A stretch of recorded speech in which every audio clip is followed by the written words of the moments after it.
Hi అండి, అందరికీ నమస్కారం. Welcome to my YouTube channel. ఈ వీడియోలో ఇప్పుడే అందిన వార్త అండి, వణికిస్తున్న కొత్త వైరస్, ఇవన్నీ మూసివేత, ఆ వివరాలు ఈ వీడియోలో తెలుసుకుందాం. వీడియో అయితే ఎక్కడ స్కిప్ చేయకుండా ఎండ్ వరకు అయితే చూసేయండి. వీడియో నచ్చినట్లయితే తప్పనిసరిగా ఒక లైక్ అయితే చేయండి. ఇంకా సబ్స్క్రైబ్ అవ్వనైతే మన ఛానల్ సబ్స్క్రైబ్ చేసుకుంటున్నారా.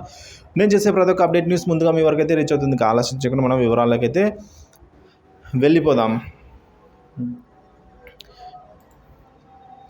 ఎప్పటికప్పుడు కొత్త వ్యాధులు ప్రపంచాన్ని టెన్షన్ పెడుతూనే ఉన్నాయండి. మొన్నటికి మన కోవిడ్ వణికించింది. అప్పటి నుంచి కొత్త రకాల జబ్బులు వెంటాడుతూనే ఉన్నాయి. ఇప్పుడు పలు దేశాల్లో వూపింగ్ కాహ్ ప్రాణాలను బలి తీసుకుంటుంది. చైనా, ఫిలిప్పీన్స్, చెక్ రిపబ్లిక్, నెదర్లాండ్స్తో పాటు అమెరికా, బ్రిటన్లోనూ ఈ దగ్గు బారిన పడి అయితే చనిపోతున్నారు. వారి సంఖ్య అయితే చాలా ఎక్కువ గణనీయంగా పెరిగిందని, ఈ ఇన్ఫెక్షన్కి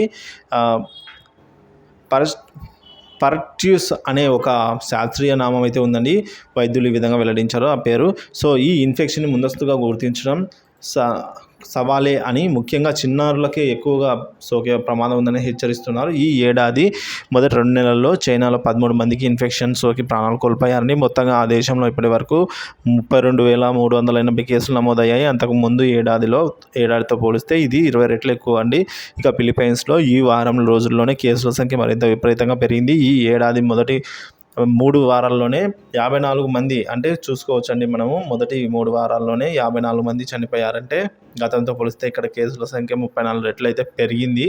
సో ఈ వ్యాధి ఏంటి అనే వివరాలకు వచ్చినట్లయితే, ఇది ఒక బ్యాక్టీరియా అండి. బ్యాక్టీరియా కారణంగా ఇన్ఫెక్షన్ అయితే సోకుతుంది. ఇది చాలా వేగంగా ఒకరి నుంచి మరొకరికి వ్యాప్తి చెందుతుంది. ఇది సోకిన వెంటనే శ్వాస తీసుకోవడం కూడా ఇబ్బందిగా తలెత్తుతుంది. సో శరీరంలో టాక్సిన్స్ విడుదలవుతాయి. ఈ కారణంగానే శ్వాసకోశ సమస్యలు వస్తాయని, ఈ వ్యాధి సోకిన మొదట్లో లక్షణాలు అయితే జలుబు లక్షణంగా తరహాలో ఉంటాయి. ముక్కు కారడము, స్వల్ప జ్వరము, పొడి దగ్గు లాంటివి అయితే వస్తాయని, వారం రోజుల తర్వాత ఈ వ్యాధి లక్షణాలు తీవ్రమవుతాయని, తట్టుకోలేని విధంగా దగ్గు తెగ ఇబ్బంది పెడుతుంది. దాదాపుగా 10 వారాల పాటుగా ఈ దగ్గు ఇలాగే కొనసాగే అవకాశం అయితే ఉంటుంది. ఈ ఇన్ఫెక్షన్ కారణంగా ఎక్కువగా ఇబ్బంది పడేది చిన్నారులే. దగ్గు తీవ్రతను తట్టుకోలేక కొంతమందిలో ఊపిరి ఆగిపోతుంది. టీనేజర్లు, పెద్దల్లో లక్షణాలు తక్కువనే ఉన్నప్పటికీ కూడా రాత్రిపూట్ల మూత్రం అలాగే దగ్గు సతాయిస్తాయండి. రాత్రిపూట్ల మాత్రం దగ్గు సతాయిస్తుందండి. ఇలా లక్షణాలు కనిపించని వాళ్ళలో కూడా వేరే వ్యక్తులకు వ్యాప్తి చెందే ప్రమాదమే ఉందండి.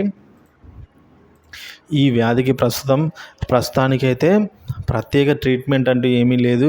ఇప్పటికైతే వైద్యులు యాంటీబయాటిక్స్ అయితే ఇస్తూ ఉన్నారు. 3 వారాల కన్నా ఎక్కువ రోజులు దగ్గుతో బాధపడితే వాళ్ళకు యాంటీబయాటిక్స్ అవసరం లేదని కూడా చెప్తున్నారండి వైద్యులు.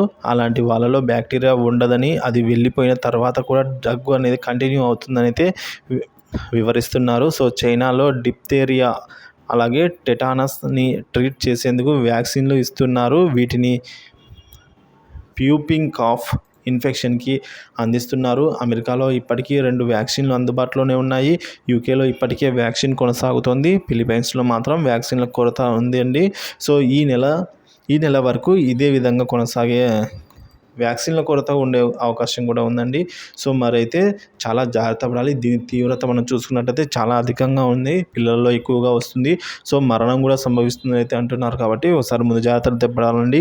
సో దీని లక్షణాలు ఎలా ఉంటాయంటే, దగ్గు అండి, ఎక్కువగా దగ్గు, అలాగే స్వల్పంగా జ్వరము, ముక్కు కారడము.